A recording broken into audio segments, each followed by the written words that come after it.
Yes बेटा, LP chapter question number 1 start करें मेरे बच्चे, एंड देन क्वेश्चन नंबर 1 के हिसाब से आगे बढ़ेंगे बेटा। एलपी चैप्टर क्वेश्चन नंबर 1, इसके remote LP chapter question number 1 मेरे बच्चों, स्टेट वेदर, पेज नंबर क्या है, पेज नंबर बताना, 17 मतलब खतरा, थर्ड से। State whether the following statement true और false. GAT was established in 1923 with 48 member countries. False. कब स्टैब्लिश हुआ था? 48 विद 20। याद रखना बेटा, क्वेश्चन उलट सकता है। 1948 23 मेंबर्स का GAT स्टार्ट हुआ था। GAT stands for journal agreement of trade tariffs. किसको पता है इसका फ्यूचर नेम क्या हो गया बेटा बाद में? World Trade Organization. ले बेटा, question number 2, state any 2 reason why economic reform was initiated in India. 2 reason economic reform, increase in fiscal deficit, दूसरा unfavorable BOP. Why does government need funds? Government need funds to generate funds to implement various policies and to meet its general administration expenses. Indian government become unstable in 1991. Why? Government expenditure began to exceed its revenue by very large margins. This was the main cause of the government unstable. Right बेटा?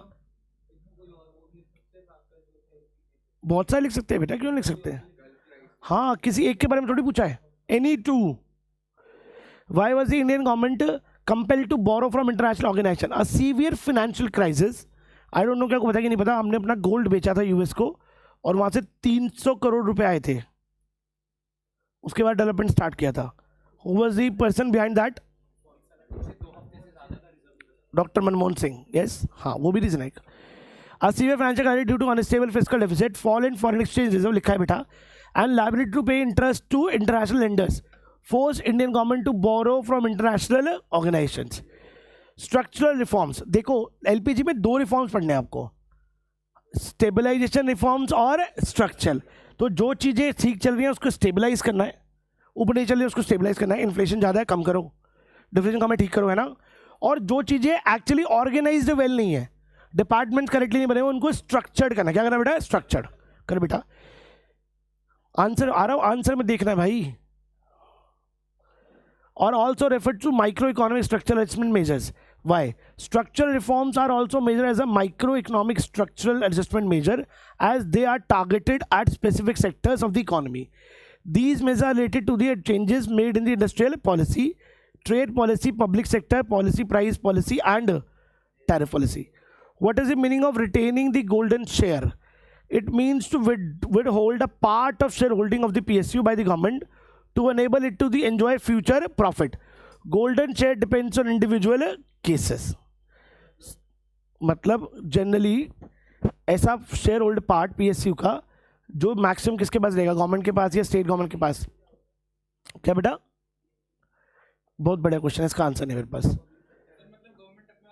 Maximum portion रखेगा तो बोलेंगे। करे बेटा, portion of share holding, उसके बाद तो golden हो गया।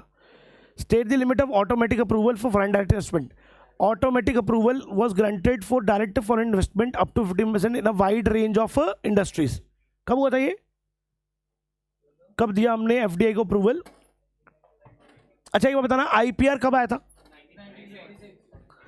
कल एक MCQ था, 48 में आया था पहला, दोनों थे ना, 48 में पहला और 56 में दूसरा, याद रखना ये बात।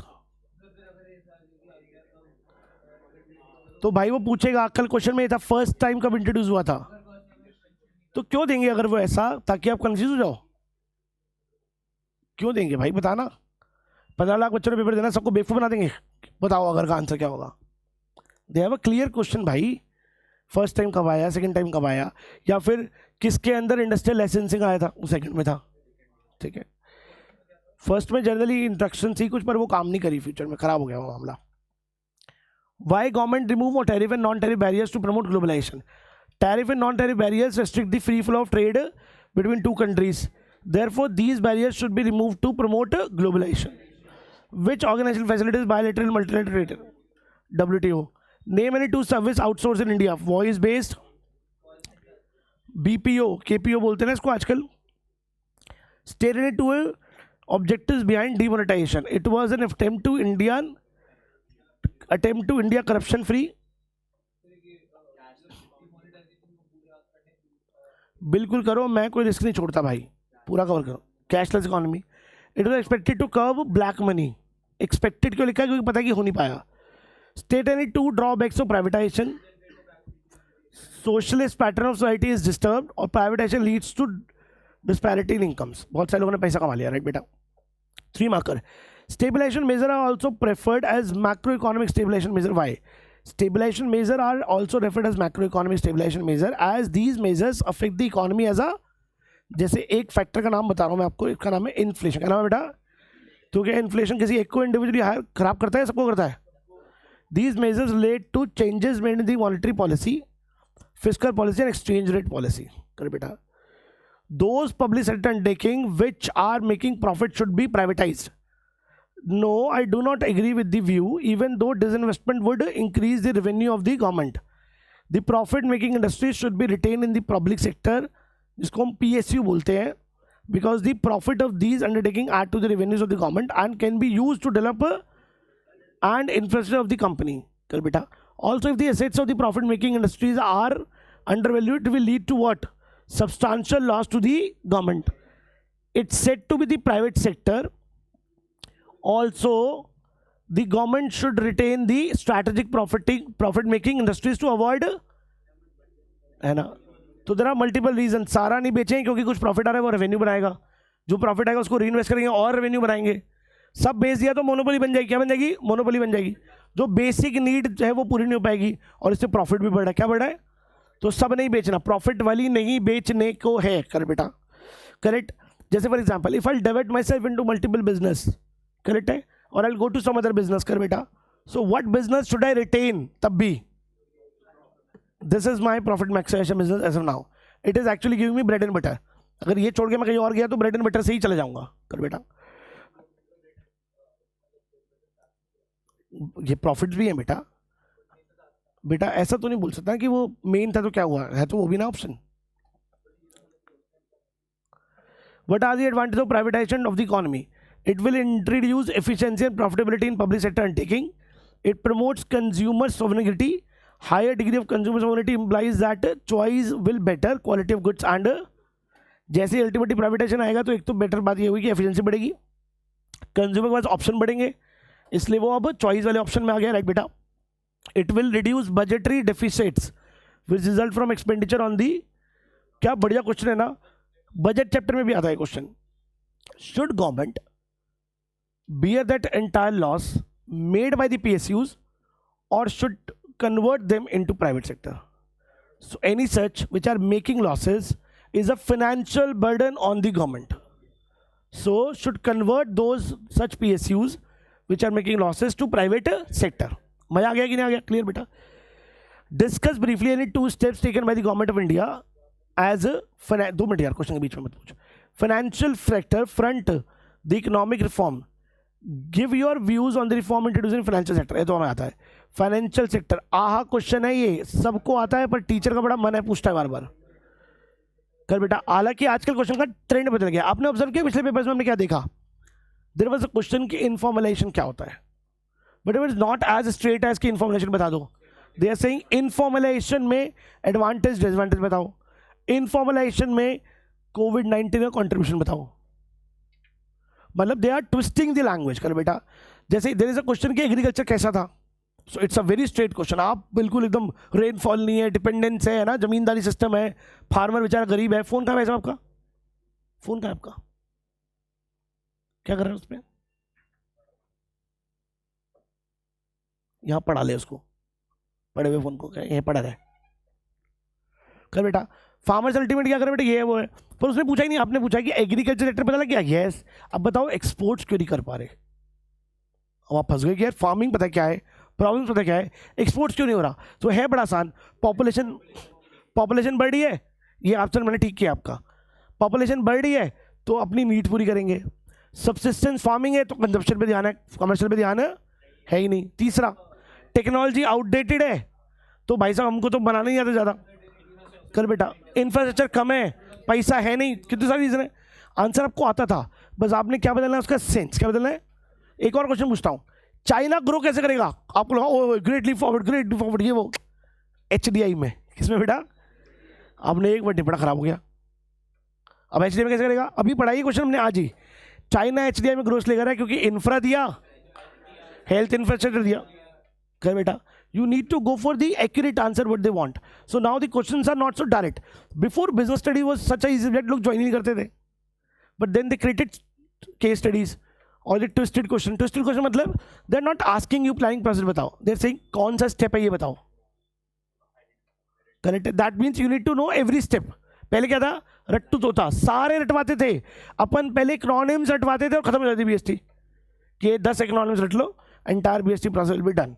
पहली बार जब मैंने बीएसटी बेचा था इकोनॉमिक्स की वजह से बेचा था, तो हम जिंदगी में वो जो रटने वाला जुगाड़ था उससे आगे आ चुके हैं। एग्जामिन, इवैल्यूएट, करेक्ट है कि नहीं है? Imagine there is a case study given to you that there is one particular family, और कितना बढ़िया केस स्टडी ऐसा आ जाए तो कि देयर इज वन छोटा हाथी मैनेजिंग बड़े हाथी कॉल्ड अनंत अंबानी। कर बेटा, and he has plenty of cars with him, he has plenty of things with him, पैसा ही पैसा। कौन सा कंजप्शन पैटर्न है इसका? ये आज ही पढ़ा है, एफ्लुएंस। क्या नाम है ना? करेक्ट है कि नहीं है बेटा? सो आपको केस स्टडीज में आंसर करने हैं, ट्विस्टेड क्वेश्चंस मिलने हैं। स्ट्रैटेजिक एंड माइनॉरिटी सेल ले लो मेरे से आंसर, उसका आएगा वो आंसर आगे। The banking sector was opened by the private sector. This led to an increase in competition and comparison for service for a consumer. अब SBI में लंच ब्रेक चल रहा है और एक्सिस बैंक में, येस बैंक में madam जो बैठी है वो लंच छोड़ के हमारा काम कर रही है। We would love to go there. दो रीजन हो गए, लंच छोड़ा उसने एक रीजन, मैडम है दूसरा। यस बेटा, RBI's role underwent a change from a regulator to a, है ना? So before we were just regulator, now we are facilitator. कब बेटा? These reforms were much needed and subsequent to these changes, this sector has widened tremendous growth and helped in the development of economy as a. Discuss briefly the meaning of economic reform. Explain the main economic reform. Economic reforms refer to the change made in the economy with a view to deregulate it and to solve the prevailing economic problem of the country. In India, economic reforms were introduced in 1991. कर बेटा, with the implementation of new economic policy. These reforms can be categorized as stabilization measure or structural. मुज्जा clear बेटा? आसान है ना? Correct बेटा, आगे बढ़ते हैं। What are the main objectives of liberalization policy? To increase competition among domestic industries. क्यों? Because if they are not in competition, they would not increase their productivity. People do well when they are in competition. They need to build up that intensity of competition. कर बेटा, आपको target करना है अपनी industry का सबसे बड़ा आदमी, और नहा धोकर, हाथ धोकर नहीं, हाथ धोकर कम पड़ेगा, नहा धोकर उसके पीछे पड़ जाना है कि मुझे ऐसा कुछ करना है अब लाइफ में। और जितना आप उसके पीछे पड़े रहोगे उतने बेटर आप बनते रहोगे, because you will push yourself to the limit कि मुझे और काम कैसे करना है। करेक्ट है, and that will make you better. तो इसलिए जिस भी इंडस्ट्री में जाओ, imagine you are going to designing industry और द मूवी इंडस्ट्री और the some other industry, select the one best person, make him a biggest inspiration and competition. यही मेरा गुरु है और इसे ही हराऊंगा, ये दिमाग में डाल लो। कर बेटा, और पूरे दिन उसी गोल के लिए काम करो।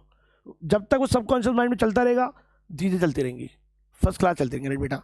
And then once you achieve that, pick up the next thing. और क्या कर सकते हैं? मैं अनाउंस कर रहा हूँ और मैं हर बार अपनी अनाउंसमेंट पे इतना विश्वास करता हूँ कि मुझे मजा आता है अनाउंसमेंट करते हुए। हालांकि ये हवा होती है, पर हवा क्रिएट करने का इतना मजा है कि फ्यूचर में वो रियलिटी होती है तो बच्चे फिर कनेक्ट करते हैं। एक साल बाद आप मेरी स्टोरी देखोगे तो आपको मजा आएगा। इस टाइम एक साल बाद मैं ऑडिटोरियम में रिवीजन कराऊंगा, इतने बच्चे होंगे इस ज्ञान मित्र में, गारंटी दे रहा हूँ आपको इस बात की। ऑडिटोरियम बुक करा के रिवीजन कराऊंगा, जो मेरा इस साल टारगेट बन गया है। So there is one of my friend who is doing this since long, पर इस साल मुझे लगा है कि मुझे भी करना है यार ये काम। फुल ऑडिटोरियम बुक करूंगा, ऑडिटोरियम के अंदर रिवीजन कराऊंगा। करेक्ट है, और जब मैं ऑडिटोरियम के अंदर रिवीजन कराऊंगा तो मतलब सारे बच्चों को 2-3 दिन लगातार ऑडिटोरियम बिठा के रखूंगा अपने साथ, खाना पीना वहीं अपना मस्त, वहीं रिवीजन उस टाइप का, क्योंकि मेरे दिमाग में चल रहा है, इस साल भी चल रहा था। Could make it more larger, next time मुझे लगता है और बड़ा करूंगा इससे। चलो बेटा, to increase competition among domestic industries, then we have to increase foreign capital formation and improve the technology, to decrease the debt of the country, to encourage cross border trade, to expand the size of the market, है ना? Why was trade and investment liberalized in India? Liberalization of trade, ये कल question था। Liberalization of trade and its growth led to economic growth in India, ये question था ना। Liberalization of trade investment initiated to increase international competitiveness of industrial production and also the flow of foreign investments and technology into the. Prior to these reforms, in order to protect domestic industry, India was following a regime of quantitative restriction on imports and restriction of foreign investment. The trade policy reform aimed at dismantling of quantitative restriction on imports and export, reduction of tariff barriers, removal of licensing procedure for imports. Liberalization led to economic growth by increasing the level of investment in the सच्चे दरबार की. Clear है बेटा? Right बेटा? State the measure that were taken towards the privatization in 1991. The new economic policy was introduced with the objective to deregulate the economy and to ensure economic development. So privatization was crucial for the success of this policy, as it ensures high productivity or a competitive environment, which promotes innovation and efficiency, diversification of activities, and consumer sovereignty. In order to encourage private sector, following measures have been adopted. क्या point number 1, government ने 17 से क्या कर दिया बेटा 3 number reduce कर दिया public का. करें बेटा. Point number 2, it also been planned to reduce the share of public sector investment to 45%. It also increased the share of private to 55%. Financial corporations cannot force the industries for conversion of their loans with equity. Help कर रहे हैं ना उसको, ये financial से आप loan ले लो, बाद में बोले इक्विटी, तो ऐसा नहीं करना. करो बेटा, ट्राई करो कि उनको हेल्प करो. It has now been decided to increase the participation of general public and workers by selling them the shares of public sector. Slowly we are going to the privatization. State the main objective of privatization: improving the financial condition, raising fund through disinvestment, क्योंकि PSU बेचेंगे तो पैसा आएगा. Third, reducing the workload. मैंने भी बताया ना आपको, financial burden कम होगा. Increasing the efficiency of the government undertakings, providing them better goods and services, bringing healthy competition, making way for foreign direct investment. Clear बेटा? प्राइवेटाइजेशन करने के आगे बेनिफिट्स हैं. Write a short note. बहुत बढ़िया chapter है ये. Short note on foreign exchange reform. The first important reform in the external sector was made in the foreign exchange market in 1991 as an intermediate measure. कर बेटा. To resolve the balance of payment crisis, the rupee was devalued against foreign currencies. This led to an increase in the inflow of what? Foreign exchange. After liberalization policy of 1991, point number 1, approval was given for direct investment up to 51%, foreign equity in high priority industries. Point number 2, automatic permission was given for foreign technology agreements in high priority industries up to lump sum payment of 1 crore. मतलब सरकार बोल रही है कि भैया foreign exchange के लिए हमने क्या करा. पॉइंट नंबर 1, डायरेक्ट अप्रूवल है 51%, तो कोई भी ला सकता है. 51% की FDI हमने अलाउ कर दी. Point number 2, automatic promotion given for foreign technology. कोई भी फॉरेन टेक्नोलॉजी एग्रीमेंट्स करेगा तो हम रोकेंगे नहीं. 1 करोड़ तक की इन्वेस्टमेंट में कोई टेंशन नहीं है, टेक्नोलॉजी लाने के लिए. ठीक है बेटा. Industrial sector has reformed poorly in the reform period. Why? Industrial sector has performed poorly in the reform period. मतलब why PSU was not so good. ये क्वेश्चन है, ये है ना. रैशनल और reason behind the bad performance of poor performance of PSUs. Poor performance of what बेटा? PSUs. Cheaper import have decreased the demand for domestic industrial goods. Globalization कहाँ लिखा भाई? पॉइंट नंबर 2 क्या है? Affected created condition for free movement of goods and services from foreign countries. कर बेटा. That adversely affected the local क्या है बच्चे? Industries. कर बेटा. पॉइंट नंबर 3 क्या लिखा बेटा? जल्दी पढ़ो. There was an inadequate investment. क्या क्या हो रहा है बेटा? सरकार ने पहले चीपर इंपोर्ट्स डिक्रीज कर दिए, जिससे डिमांड फॉर डोमेस्टिक गुड्स खराब हो गई. पॉइंट नंबर 2, ग्लोबलाइजेशन क्रिएट की condition for free movement of goods and services from country that adversely affect the local producer. क्योंकि क्वालिटी मैच नहीं कर पाए वो. बाटा के शूज़ पीमा के शूज़ से लड़ेंगे तो थोड़ा हार भी सकते हैं. कर बेटा. Then we have there was inadequate investment. सरकार ने उनका पैसा इन्वेस्ट नहीं करा in infrastructure so that sound infrastructure बने, such as power supply. Point number 4, a developing country like India still does not have the access to developed countries market because of high non-tariff barriers. हम तो आ गए, sorry हमारे पास तो लोग आ गए, पर हम तो बाहर अभी तक नहीं जा पाए, क्योंकि WTO ने फेवरिज्म करा to the develop countries. Basically US कर बेटा. डेवलप कंट्रीज़ के लोग वहाँ पर से यहाँ पर आके धंधा कर रहे हैं और डेवलपिंग है यहाँ से वह जा नहीं पाए, ये भी एक नुकसान है। कर बेटा 6 marker question number 1, India is often called क्या बोलते हैं, outsourcing destination of the world, discuss the prime reason. Point number 1, यहाँ पे सस्ती लेबर है, यश भाई, चीप लेबर अवेलेबल है। पॉइंट नंबर 2, स्किल है और एक्यूरेसी है, पैसा भी है, सॉरी लेबर भी सस्ती है और काम भी आता है। पॉइंट नंबर 3, कॉन्टिन्यूटी है, रिस्क मैनेजमेंट कर लेते हैं हम, राइट बेटा। इंडियंस का दिमाग बहुत सॉलिड है, दे बियर एनी रिस्क, है ना, they are so prompt, they are so advance, they never have fear, they are good in this. कर बेटा देन रिड्यूस ओवरहेड, क्या पड़ता है इससे बेटा, ओवरहेड मतलब if any company would start there own store और call centre there would be huge cost, outsourcing से वो कॉस्ट कम होती है। If I will be sitting myself in creating test, it would not be ऐसा नहीं है कुछ चार्जेस आएंगे, पर my time is my money, क्योंकि मेरा बिजनेस वैसा है। So why I should invest my time in that thing. कर बेटा क्रिटिकली डिस्कस, क्या डिस्कस करना है बेटा, fiscal reform initiated under NEP of 1991। तो fiscal reform simplify the tax structure, simplify कर दिया किसको बेटा, टैक्स स्ट्रक्चर को, राइट बेटा, एंड लोअर कर दिया rate of taxation. The maximum rate of income tax was brought down to from 51%। तो मार्जिनली आपके लिए क्या होगी, क्या रिड्यूस कर दिया बेटा, है ना, टैक्स को मार्जिनली क्या कर दिया बेटा, रिड्यूस कर बेटा। The government decide to reduce subsidies so that it can control expenditure, conscious effort लिए by the government to control expenditure so that a mounting deficit could be, बढ़ता हुआ डेफिसिट कंट्रोल हो पाए।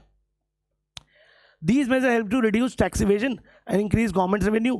By controlling expenditure, by increasing revenue, the government succeed to create a extent in controlling the budget deficit. तो आपसे ये budget chapter question पूछ रहा है कि बजट डेफिसिट कम कैसे करना है। तो आपको याद है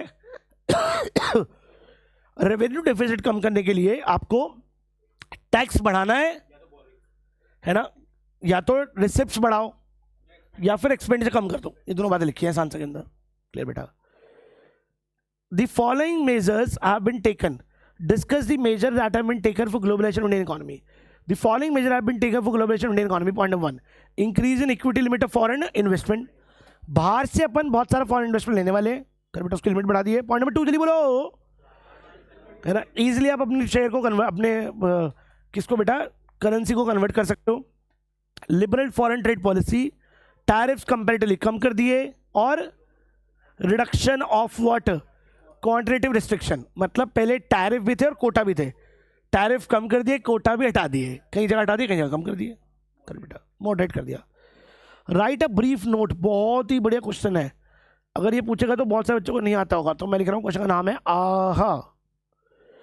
IMF was conceived at the Bretton Woods conference. मुझे तो अच्छे से पता है कि बजट में मैंने आपको ये BOP मैंने आपको ये ऑलरेडी पढ़ाया होगा, फॉरेक्स में गोल्डन थक गया दिमाग। फिक्स्ड एक्सचेंज रेट सिस्टम में there were 2 standards, gold standard and Bretton Woods. Bretton Wood conference was there in US और UN कहाँ पर हुई थी, 1971 में, and there the organisation established by them was IMF which was there to supervise all the foreign markets, कि कौन कितना rate change कर सकता है, वहाँ से IMF आ गया। Held in 1944 and set up in 1946। The main objective of setting up of such organisation was to administer a code of good conduct and international liquidity of its member countries, had to grant short-term loans to economies experiencing temporary deficit in balance of payment. IMF started to function from March 1947. अब one by one पढ़ते करते क्या है, उससे पहले पढ़ेंगे headquarter कहाँ है। So its headquarter is located in dash Washington DC. There are how many members? 189 countries, including India. The highest authority of the IMF is the Board of Governors, which consists of the most part of Minister of Finance or Central Bank Governors of the member countries. Each member country appoints one governor. The board generally meets only once in a year. The main objectives. ये question आया तो आपको लगेगा कि sir out of the box पूछ लिया, इसलिए बहुत ध्यान से कर लेना, बता रहा हूँ मैं आपको पहले ही। कर बेटा out of the box question है, ये आया तो जरूर ध्यान से करना। To promote international monetary corporation, monetary corporation बना रहे internationally. To promote exchange stability, before it was the objective कि रेट में ज़्यादा चेंजेस ना आए। To assist in the establishment of, बोलो यार मेरे साथ, मल्टीलेटरल सिस्टम ऑफ पेमेंट्स, और टू गिव, आगे आ जाओ, मेन पॉइंट पकड़ लिया है, to give confidence to members by making general source of the fund temporary available to them. जो पैसा उनके पास है वो सबको अवेलेबल कराएंगे टेम्पररी। क्या बेटा? ओह थक गए भाई। Right a brief note on international bank for reconstruction, IBRD. It is popularly known as World Bank. Before it was IBRD. कर बेटा। Was also set up in 1944 under Bretton Woods Conference along with IMF. Hence, these are known as what beta? Sister institutions of Bretton Woods twins. Kar beta. World Bank is also headquartered at Washington DC. Member भी same है. The World Bank focus on making loans to government in order to rebuild railroads, specially infrastructure, highways infrastructure. कर बेटा याद रहेगा, IMF क्या कर रहा है? स्टेबिलिटी बना रहा है, कॉर्पोरेशन दे रहा है, मॉनेटरी कॉर्पोरेशन एट बेटा, और लोगों को टेम्पररी पैसा अवेलेबल करा रहा है। वर्ल्ड बैंक क्या कर रहा है? इंफ्रास्ट्रक्चर के लिए पैसा दे रहा है गवर्नमेंट्स को।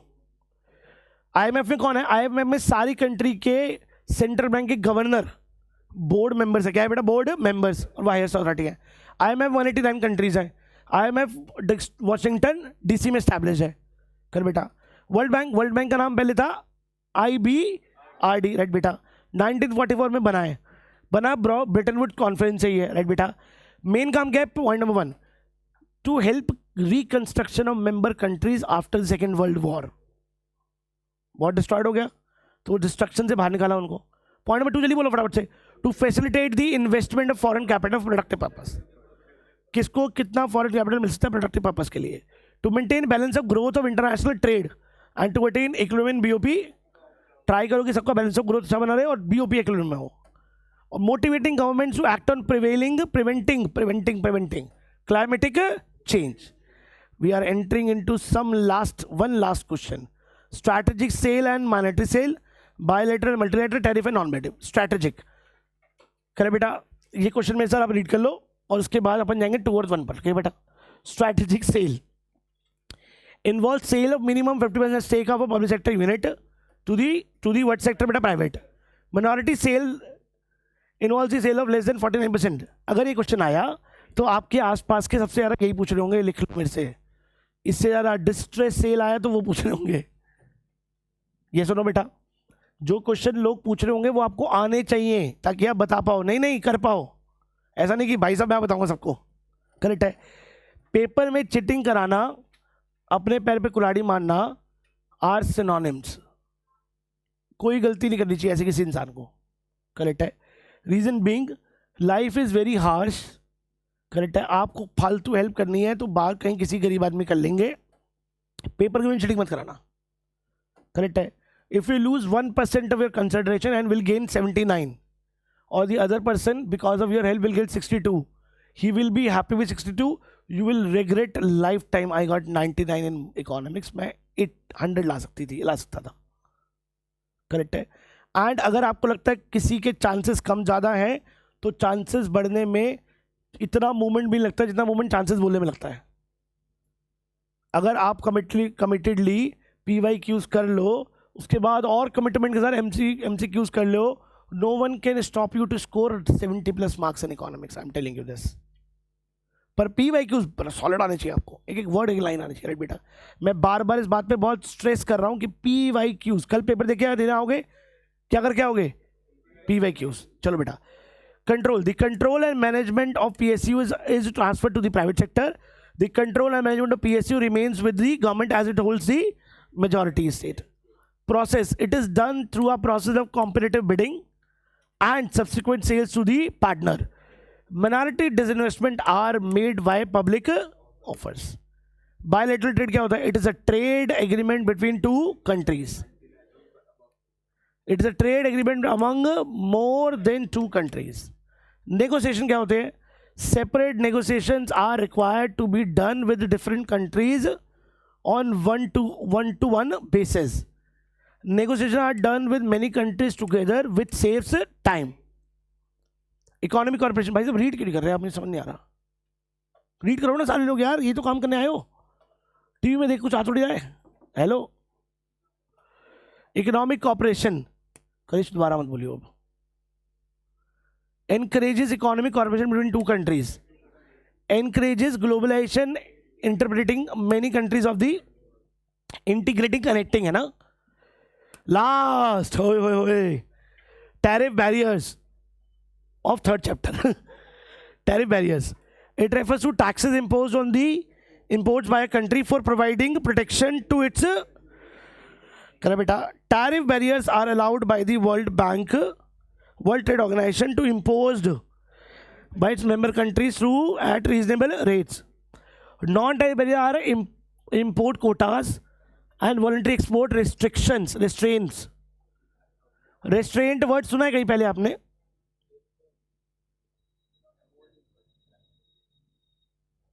कहां पर सुना है? थोड़ा सा मल्टी डिसिप्लिनरी हो जाओ दिमाग में. कॉन्ट्रैक्चुअल रेस्ट्रेन नाम का एक वर्ड लिखा है बीएसटी में कहीं. Yes. Nature. Tariff barriers are more explicit. Non-tariff barriers are not so explicit. This chapter is also